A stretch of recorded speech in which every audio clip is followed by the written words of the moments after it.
विनयावली। हे प्रभु, आपको मैं किस तरह विनती कहकर सुनाऊं। 3 तरह की मन, वचन और कर्म से उत्पन्न अपरिमित प्रकारों से किए जाने वाले अपने पापों की ओर देखकर जब मैं आपके शरण में सम्मुख आना चाहता हूं, तब संकोच के मारे सिर नीचा हो जाता है।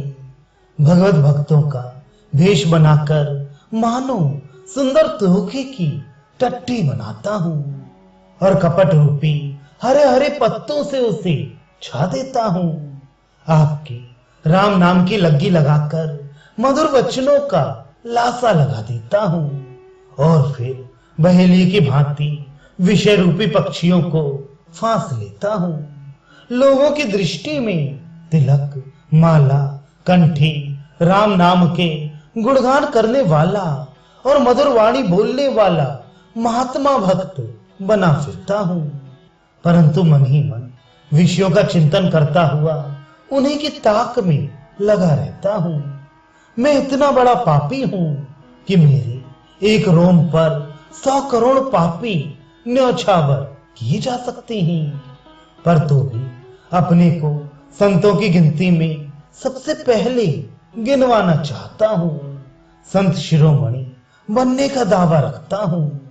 मैं बड़ा ही असभ्य और नीच हूं, परंतु घमंड रूपी पहाड़ पर चढ़ा बैठा हूं। इसी से तो मूर्ख होने पर भी अपने को सर्वज्ञ और भक्त श्रेष्ठ बतलाता हूं। हे भगवान, कह नहीं सकता कि झूठ है या सच, पर कोई कोई मेरे लिए कहते हैं कि यह राम जी का है और मैं भी आप ही का कहलाया चाहता हूं। हे देव, इससे अब अपने बाने की लाज रखकर इस तुलसीदास को अपना ही लीजिए, क्योंकि जब आपका कहलाकर भी दुष्ट ही रहूंगा तो आपके विरुद्ध की लाज कैसे रहेगी। अब टाल मटोल ना कीजिए। हे नाथ, मुझे और किसी का आसरा नहीं है।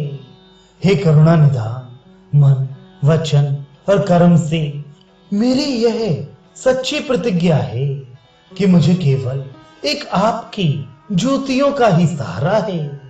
मेरा मन क्रोध, अभिमान, अज्ञान और ममता का स्थान है, इसलिए ज्ञान विज्ञान की बात तो उसके लिए कही ही नहीं जा सकती। हृदय में अनेक कामनाओं के संकल्प और नाना प्रकार की विषय वासनाएं देखकर मोक्ष की तो एक अंश भी आशा नहीं है। यद्यपि कर्म धर्महीन होकर भी मेरे मन में स्वर्ग जाने की बड़ी लालसा लग रही है, पर वेदोक्त कर्म धर्म किए बिना स्वर्ग की प्राप्ति होना अत्यंत कठिन है। इसके सिवा सिद्ध, देवता, मनुष्य एवं राक्षसों की सेवा भी बड़ी कठिन है। ये लोग तभी प्रसन्न होंगे जब इनके लिए हठ योग किया जाए, यज्ञ का भाग दिया जाए और प्राणों की बलि चढ़ाई जाए। ये सब भी मुझसे नहीं हो सकता, अतः इन लोगों की कृपा की आशा करना भी व्यर्थ है। भक्ति तो मुझ सरीखे मनुष्य के लिए परम दुर्लभ है, क्योंकि शिव, शुकदेव तथा मुनि रूप भौरे भी आपके चरण कमलों के मधुर मकरंद को पीने के लिए सदा प्यासे ही बने रहते हैं। इस रस को पीते पीते जब वे भी नहीं अघाते, तब मुझ जैसा नीच तो किस गिनती में है। हाँ, आपका नाम अवश्य ही पतितों को पावन करने वाला तथा मोक्ष देने वाला सुना जाता है, किंतु चित्त में अभिमान की गांठें पड़ी रहने के कारण राम नाम के साधन से भी मन फिर भ्रम जाता है।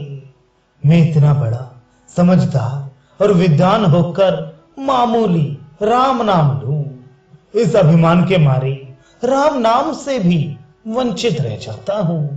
हे महाराज, इन सब बातों को देखते मेरा तो बस नरक में ही जाने का अधिकार है। मेरे कर्मों से तो मैं घोर संसार रूपी अंधेरे कुएं में पड़ा रहने योग्य ही हूं, किंतु इतने पर भी मुझे आपका ही बल है। ये तुलसीदास अपने मन में गुहे, जटायु, गजेंद्र और हनुमान की जाति याद करके संसार के उस जन्म मरण भय को कुछ भी नहीं समझता। अंत्यज पशु और पक्षियों तक का उद्धार हो गया है, तब मेरा क्यों ना होगा, अर्थात अवश्य होगा।